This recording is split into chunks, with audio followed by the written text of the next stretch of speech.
विश्व विजेता तत्वदर्शी संत रामपाल जी महाराज के विषय में नास्ट्रोडेमस की भविष्यवाणियाँ। नास्ट्रोडेमस ने संत रामपाल जी के बारे में क्या भविष्यवाणियाँ किया है, और यह हम रामपाल के द्वारा लिखी गई पुस्तक ज्ञान गंगा में ही देखेंगे कि रामपाल जी ने क्या लिखा है अपनी भविष्यवाणियों के विषय में नास्ट्रोडेमस के द्वारा ने जो उनके विषय में किया है। तो अब हम शुरू करते हैं। हम पढ़ेंगे ज्ञान गंगा पृष्ठ संख्या 152 पर जो लिखा है। तो शुरू करते हैं। संत रामपाल जी महाराज के विषय में भविष्यवाणी नास्ट्रोडेमस द्वारा जो विस्तार पूर्वक लिखी है।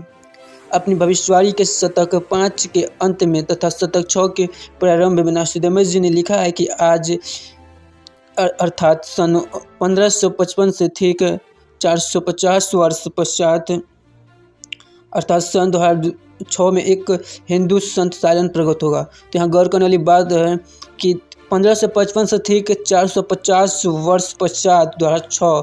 तो यदि हम 1555 में 450 को जोड़कर गणना करते हैं तो 2006 नहीं होता है। तो यहाँ पर एक पहली गलती। अब आगे बढ़ते हैं। अर्थात सर्व जगत में उसकी चर्चा होगी। तो यहाँ पर लिखा है कि 2006 में उसकी जो संत रामपाल जी हैं उनकी चर्चा पूरे जगत में होगी। तो यहाँ पर हम गौर करें तो संत रामपाल जी की जो चर्चा है वह भारत, नेपाल और मतलब कि आसपास के 1 या 2 देशों में ही है केवल, और कहीं भी नहीं। तो यहाँ पर दूसरी गलती। अब आगे बढ़ते हैं। उस समय उस हिंदू धार्मिक संत सायरन की वायु 50 व 60 वर्ष के बीच हो गई। परमेश्वर ने नास्ट्रोडेमस को संत रामपाल जी महाराज के अधेड़ उम्र वाले शरीर का साक्षात्कार करवा कर चलचित्र की भांति सारी घटनाओं को दिखाया और समझाया।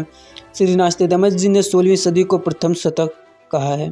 इस प्रकार 5वां शतक 20वीं सदी हुआ। नास्ट्रोडेमस जी ने कहा है कि वह धार्मिक हिंदू नेता अर्थात संत सायरन 5वें शतक के अंत के वर्ष में अर्थात सन 1999 में घर घर सत्संग करना त्याग कर अर्थात चौखटों को लांग कर बाहर आएगा तथा अपने अनुयायियों को शास्त्र विधि अनुसार भक्ति मार्ग बताएगा। उस महान संत के बताए मार्ग से अनुयायियों को अद्वितीय आध्यात्मिक और भौतिक लाभ होगा। उस तत्वदृष्टा हिंदू संत के द्वारा बताए शास्त्र प्रमाणित तत्व ज्ञान को समझकर परमात्मा चाहने वाले श्रद्धालु ऐसे अचंभित होंगे जैसे कोई घड़ी नींद से जगा हो। उस तत्वदृष्टा हिंदू संत द्वारा सन 1999 में चलाई आध्यात्मिक क्रांति 2006 तक चलेगी। तो यहाँ पर तीसरी गलती है कि लिखा है कि जो उसकी आध्यात्मिक क्रांति है 2006 तक चलेगी, लेकिन अब इस समय 2022 चल रहा है, फिर भी वह टीवी कार्यक्रमों के द्वारा टीवी माध्यम के द्वारा अपना प्रचार करता है। तब तक बहुत संख्या में परमात्मा चाहने वाले भक्त तत्व ज्ञान समझकर अनुयायी बनकर सुखी हो चुके होंगे। उसके पश्चात उस स्थान की चौखट से भी बाहर लांघेगा। उसके पश्चात 2006 से स्वर्ण युग का प्रारंभ होगा। तो अब यहाँ पर गौर करने वाली बात है कि उसके पश्चात 2006 से स्वर्ण युग का प्रारंभ होगा।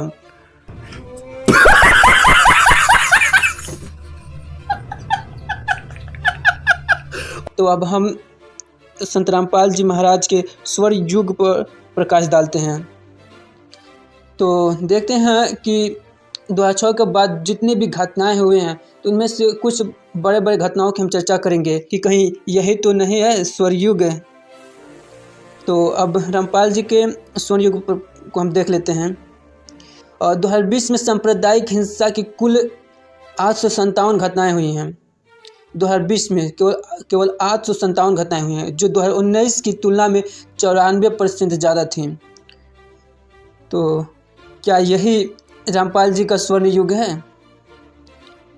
जहाँ लिखे हैं कि स्वर्ण युग है। स्वर्ण युग मतलब कि एक शांति और प्रेम इत्यादि आध्यात्मिक जो चीज़ें होती हैं उनका शुरुआत होना चाहिए। तो हम देखते हैं कि 2006 के बाद जितनी भी घटनाएं हुई हैं, प्राकृतिक आपदाएं हैं, उनकी संख्या बढ़ गई है। तो 2006 के बाद हम एक बड़े घटना की बात करेंगे जिनमें बहुत सारी घटनाएं हैं। तो कुछ घटनाओं को हम देखेंगे। और पहला घटना हम देखते हैं देवगंगा दंगा जो सन 2010 में घटा था। यह दंगा पश्चिम बंगाल में पढ़ते देवगंगा शहर में 6 सितंबर 2010 को हुए थे। इन दंगों में मुसलमानों की भीड़ ने हिंदुओं पर हमला कर दिया था। इस भीड़ ने कई हिंदू मंदिरों को तोड़ दिया था, उन मंदिरों में पड़े हुए खजानों को लूट लिया था। इससे पहले भी 2007 में ऐसे ही दंगे पश्चिम बंगाल में हुए थे। यह रामपाल जी का 2006 के बाद का स्वर्ण युग है।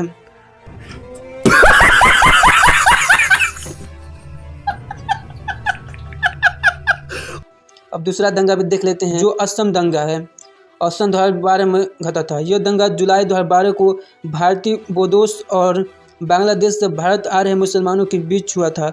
इस हिंसक दंगा में 80 से ज़्यादा लोगों की मौत हो गई थी। इन दंगों में 1 लाख से ज़्यादा लोग बेघर हो गए थे, जिन्होंने अभी तक राहत शिविरों में शरण ली हुई थी।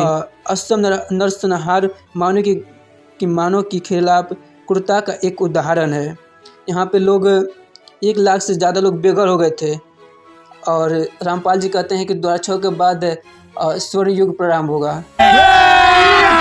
अभी मजा आएगा ना भिड़ो। और एक और दंगा देख लेते हैं, जो मुजफ्फरनगर दंगा कहलाता है। सन 2013 में घटा था। यह दंगा भी हिंदू और मुसलमानों के बीच उत्तर प्रदेश के मुजफ्फरनगर शहर में हुआ था।